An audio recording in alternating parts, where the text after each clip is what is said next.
Hey guys, Toby Mathis here, and today we're going to go over 7 huge revocable trust mistakes and how to avoid them. So I'm just going to call it a living trust to make it really easy for you. And let's talk about why people use those living trusts. We'll just get this out of the way. Number one reason is because a living trust avoids probate. What is probate? It's that legal process that you have to go through if you have a will or if you don't have any estate plan at all. You get to go to that judge. Technically, they can go as long as many years. I think they're about average between 12 and 18 months of a court process, depending on who you listen to. ARP came out and said, mid to small estates, it can eat up as much as 20%. The estate planners are all going to say, no, it's 4 to 7%. There are statutes that start at 8%, like in California, or typical probate, let's just say, like in Pennsylvania, just had one of these come up. $300,000 asset. It was $13,500 just for the attorney's fees, not to mention the personal representative and the cost of having to go through all the court and dealing with the court appraisals and things like that. It's expensive. So people use that living trust to avoid it.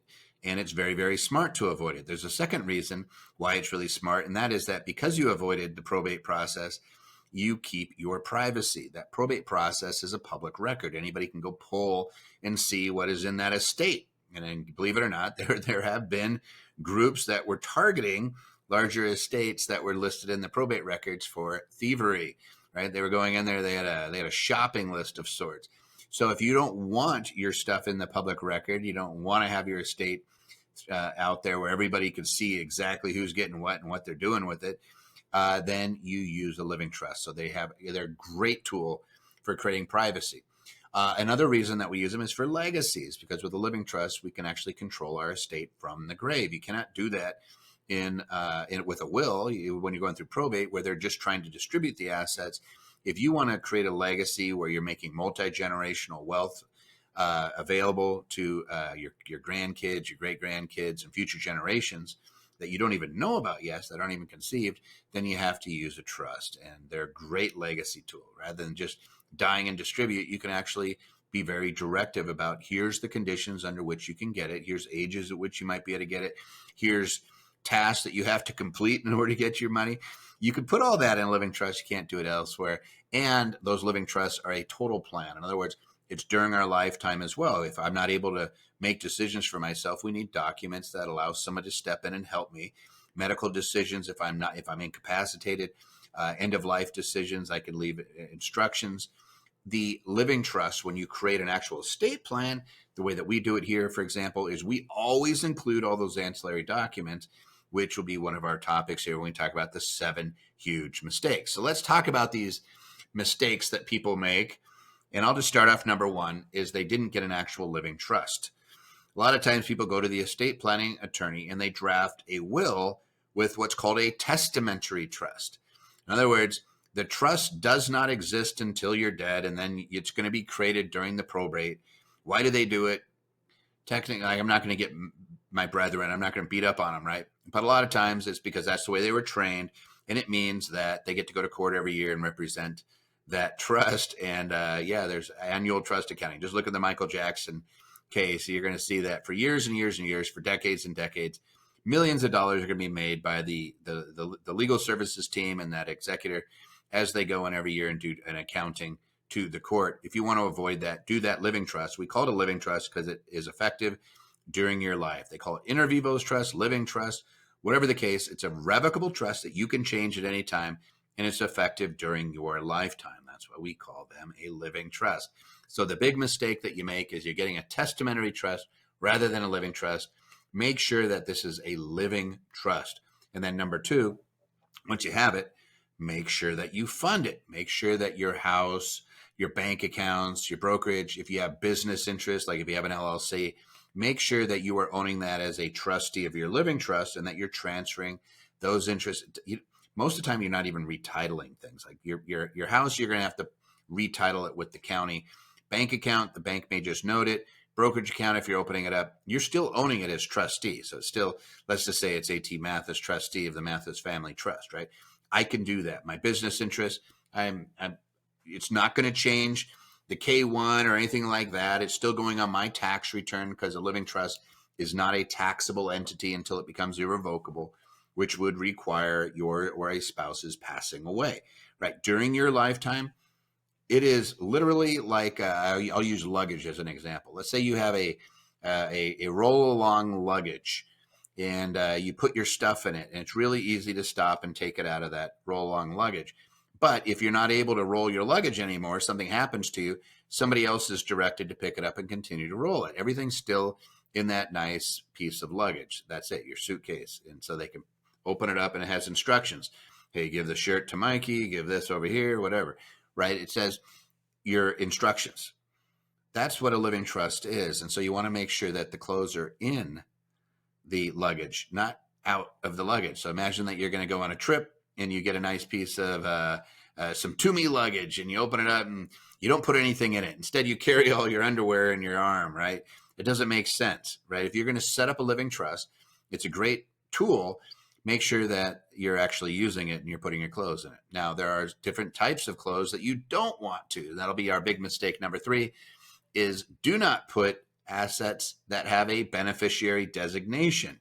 In other words, they are already a trust. You don't need to put those in the living trust, and there can be adverse tax consequences. What am I talking about?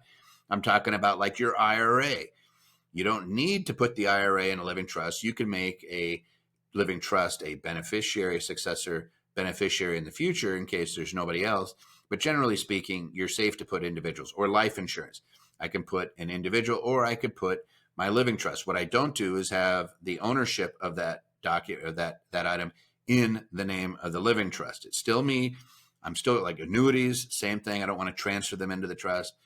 So like there could be adverse tax consequences if I try to take the actual ownership into that into that area, right? So I want to make sure that what I am doing is keeping those instruments, again, your annuities, life insurance, IRAs, 401ks, Roths, etc. They are still, I'm not retitling them, but I may take a beneficiary designation and make it the trust, especially if you're worried about creditors of any of your beneficiaries, because that will make a huge difference. There's actually a Supreme Court case on whether you just make somebody the beneficiary of your IRA versus if it goes to the trust and the trustee has credit shelter provisions to protect from making that asset available to a creditor. It could actually have an impact. So make sure that don't put things into that trust that have beneficiary designations. Make sure you're putting the right types of assets. And just remember that a living trust can still be a beneficiary of that asset, in which case then the trust document, it'll say itself, will direct who that beneficiary is. Number 4, big mistake that we see is poorly drafted trusts that are just basic. Like if you go get an online document, it's going to be garbage. Don't do it, because it could still lead to disinheriting your kids. There's no Q-tip provisions. Spendthrift provisions are usually horrible. Spendthrift is how you protect a beneficiary that has creditors or maybe has special needs. And you're just distributing the money to them. And if they're in that particular case, it's going to go to a third party. It's just literally going to go out, and it creates problems. They also don't put in legacy clauses. Quite often, it's just a die and distribute, very simple document that ends up not serving you very well. Make sure that if you're going to do a living trust, that you're getting the benefit of that document. Yes, living trusts are awesome. They can avoid probate, but you want to make sure that your wishes are actually communicated, and they have a lot of other superpowers that we don't want to minimize. And I'll use an example. Grandparents leave money to grandchild who has special needs.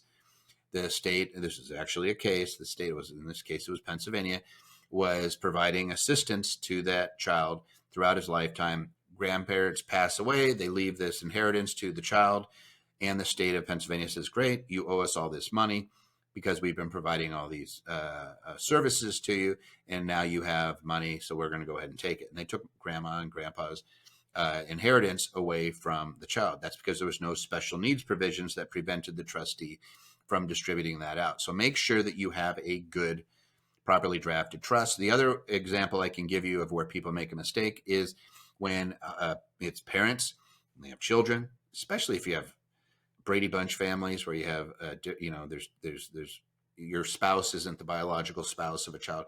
You got to be careful here. But let's just say that it's just regular. You have to, American couple, right? You're married and you got 3 kids, right? You want to make sure that there's a trust that is created when first spouse passes, the surviving spouse can still be the beneficiary, and then it goes to the kids. Because otherwise, what happens is everything goes to your surviving spouse, and then if they get remarried and they don't document things correctly, this actually happened in my family, so I can tell you that I know that it happens because I watched it happen. Then you could unintentionally disinherit your kids, because then it would go to that new spouse, or if they create an estate plan, same estate plan goes to the surviving spouse, then you may unintentionally disinherit your 3 kids. So that is a simple provision, and a way people that draft living trusts all the time know these provisions inside and out. Do not go the cheapy online route. Make sure that you have somebody actually drafted appropriately, because it stinks when you have a living trust and they miss something, and then you're like, gosh. Besides, these living trusts are powerful. It's like having a Lamborghini and leaving it in your garage, right? Make sure that if you have that power, that you're using some of that power. Get it out, stretch its legs a little bit. There's a whole bunch of really good stuff you can do in these living trusts that are of great benefit to you and your family. You can make sure your wishes are carried out. Make sure that you're not going the cheapy route. Make sure that you're getting it out there and you're using the power that is available to you. Make sure you're doing it. The other thing that we see, number 5, is making the beneficiaries your trustees. So if you have a legacy trust that you're creating and you make it the kids, those kids that right now are looking at it saying, well, mom and dad don't want me to take all the money. But if they're the trustee, they have access to all the money. What are they going to do? Yeah, forget mom and dad.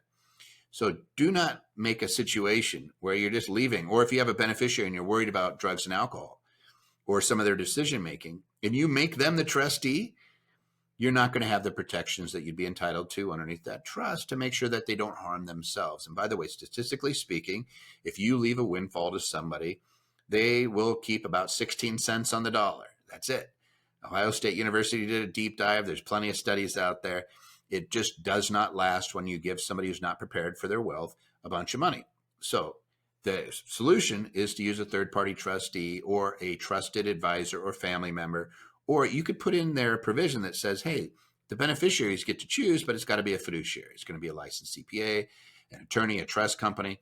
Most trust companies, by the way, they're fantastic. Vanguard has a great solution, but it typically is for estates over $1 million or $500,000 and above, right? So you may not be able to get a big trust company, but you could still get a trustee at a local bank or a CPA or an attorney who would still do it even with a smaller estate. And what you're doing is protecting the beneficiaries from themselves. So do not make your beneficiaries the trustees if you have any of those provisions or if you have any of those concerns, right? You want to make sure that that we're not just putting them in a bad situation.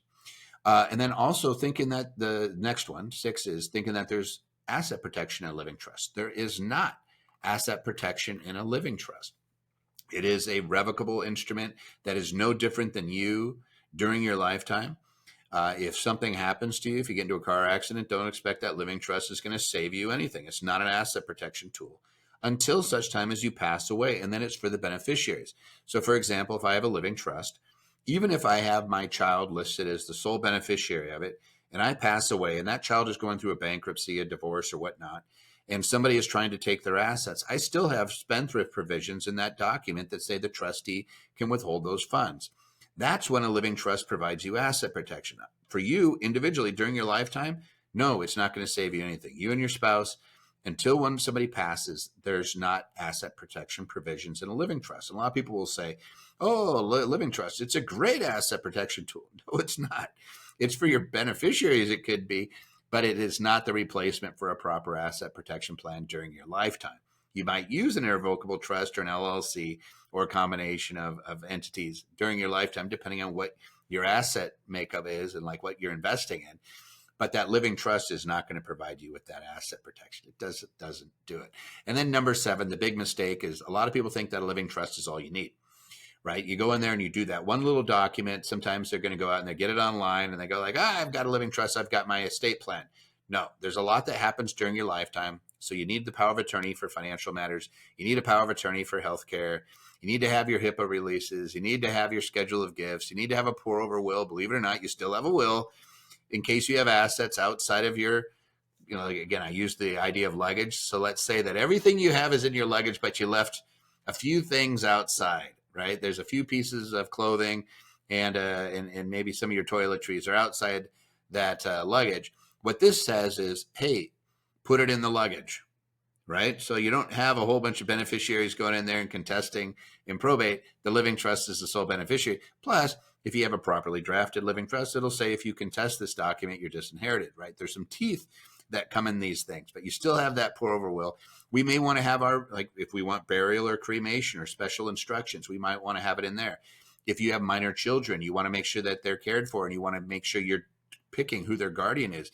You may put it in that pour over will. Why? Because that's a public record, right? We don't want to put our living trust into a public record. One of the benefits of a living trust is they are private.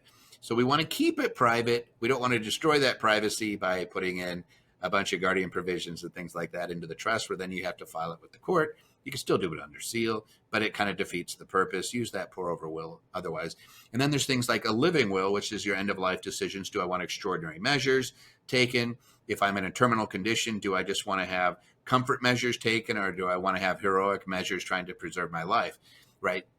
That is part of a proper estate plan, and it is not automatically included, especially on those online documents. They're not included. In a firm like ours, we draft everything that includes all of those documents, period. We never go outside of it, because we're like, if we're doing an estate plan, it's an estate plan. Living trust is a component of it, but when we do an estate plan, it's the soup, the nuts. Most practitioners are going to be very similar to what I'm saying. They are not going to draft a single living trust for you, because it is not necessarily in your best interest. There's lots of other things that can occur. If I'm disabled, if I use my dad as an example, who had Alzheimer's, we had to have that power of attorney so that my mom could act on his behalf. She also had to be able to talk to the doctors. She needed the releases, and she needed the medical power of attorney so that they could communicate with her on behalf of my father. So I always look at those things. That's going to be very similar for most folks. We don't tend to just drop, right? We tend to have things that go on during our lifetime, and you want to make sure that you have documents that allow someone to advocate for you if you're in that situation. So that is the 7 big mistakes, huge mistakes that we see made when people are using a living trust. And I hope that you take it to heart and understand that those living trusts are absolutely powerful if you use them correctly. Last thing I'm going to say is, if you could like and subscribe, that would be awesome. And down in the comments, let me know if you already have a living trust. Just say, yes, I have it. And if there's any issues that you have, by all means, throw them on in there. You can always get a free consult with us if you let us know that that's what you're looking for. And if you know of anybody that could benefit from this, please share it. It really helps us in the algorithms when you guys communicate with us and when you like and subscribe and share. Thank you, guys.